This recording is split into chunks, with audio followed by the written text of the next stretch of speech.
Village and Villagers. The pub, Harry the Sun. The morning bar pleads under the yoke of cold cigarette smoke, a shroud on stale beer's sweet cloy. Down last night the boozy high spirits sprawl over drink-stumbled chairs and sticky tables. Pompey halted on the catafalque still air, the apogee of bombastic repartee at stop-tap, last orders please.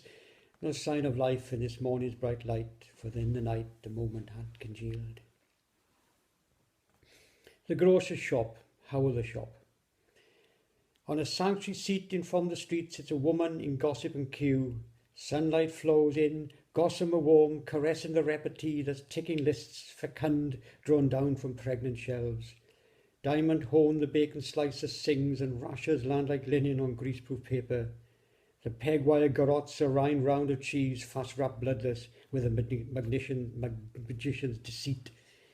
The cold room vault snatches shut on a final catch, and a flitch of bacon trails its soul, falling in a cold mist across the floor.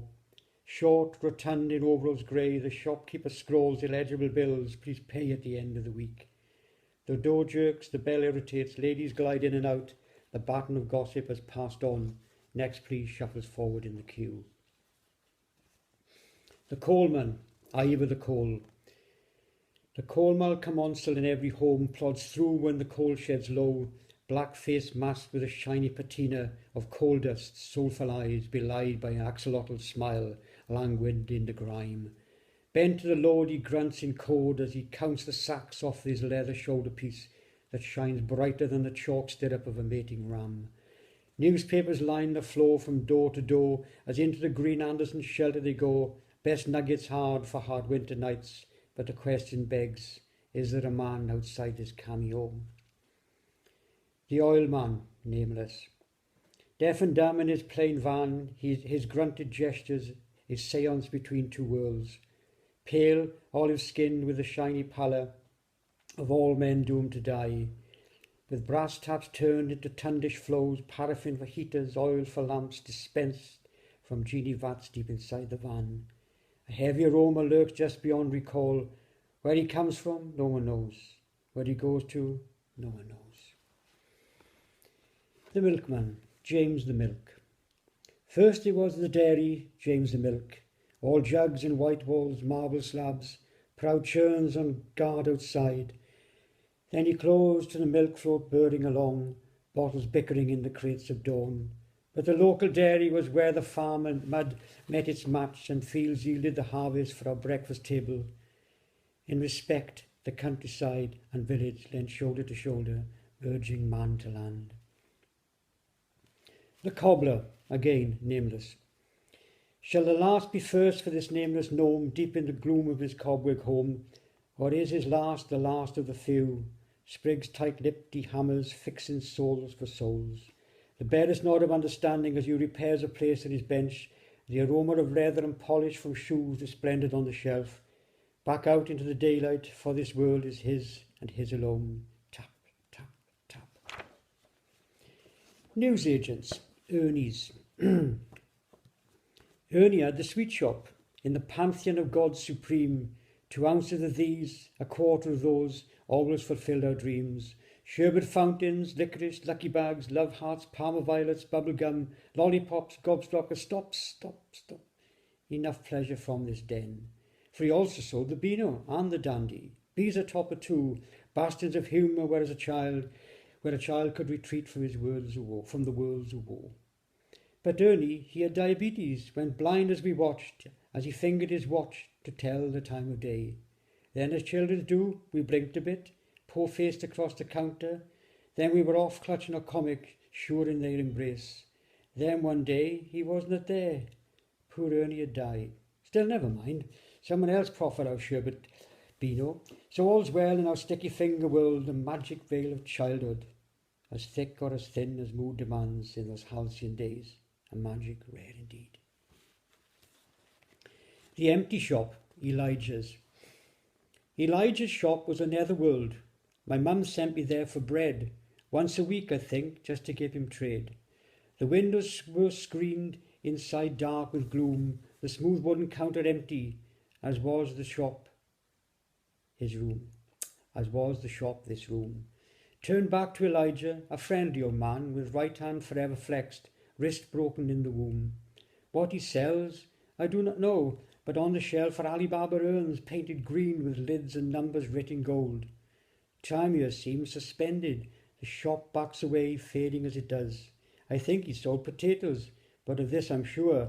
He wrapped the bread in paper, his club wrist as a tool. He didn't seem to mind at all. So I accepted that as his lot. He was a friendly chap. I think he had a wife. I know he had pigs in a compound behind the shop. The essence of Elijah's eludes me to this day.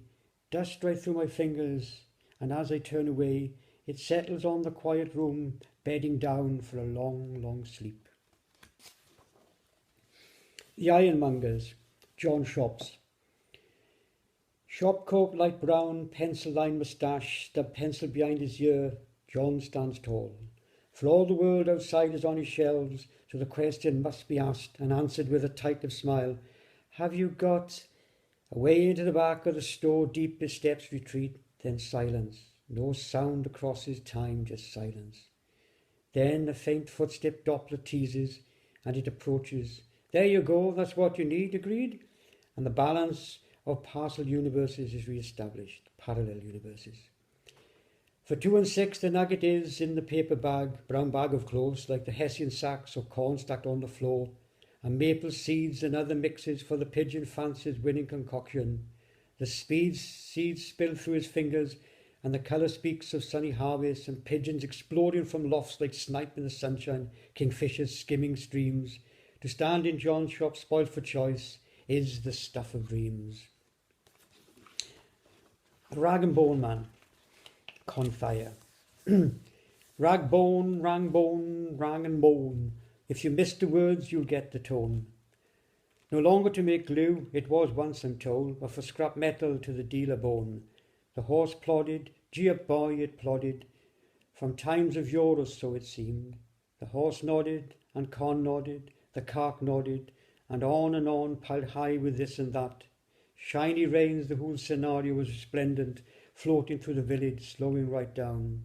Red checkered neckcloth, open shirt, red cheeks from sun long days, and evening pints glinting in his eye. His song of songs, any old iron, was a javelin back in time. Many a Galvez bucket rang to the horseshoes as the spade scooped up the steaming splat. The perfume of the ages was carried across the mat to our runner beans and peas. The village rang to all walks of life. They coloured our life, that's for sure. The coffin maker, unknown. Down a lane in a small stone building, hiding in plain sight, worked an ancient man with peaches and cream complexion. He nodded us entered in, backs against the stone wall. We Hush watched his aged hands turn to their skill. Sawdust and shavings on the floor, saws and chisels above the bench. He adds a finish to 2 polished coffins, brass handles shining, propped up against the wall. Contented in his place, he skilfully constructs the inevitable receptacle of everyone's travail, to no avail, but what a beautiful finish. The Boardman, fictional. A mythical figure, a mother's fright for recalcitrants. There was a boardman in her days who shepherded truants back to solitary desks, but now a figment of maternal malevolence, conflated with the beagle. Now who would ask for more? The rabid concatenation of thoughts in the mind of a child, but overarching all lesser demons was the Black Maria, the wagon to take you in, down to hell it sounded like, but off to the police station in fact. Although long gone, the fear remained, all the fear structured of a mother's childhood extracted slowly from her shadows and slotted into mine, for unto the next generation. Last one. Policeman, Bishop the Bobby. The local policeman was real enough, straight-laced bishop, strict but with a benevolent smile when our backs were turned. A reassuring presence in the corner of a mischief eye.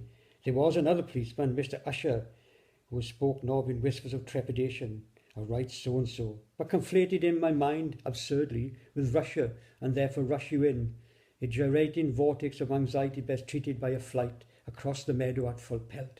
Catch me if you can. Na na na na na. Village and villages.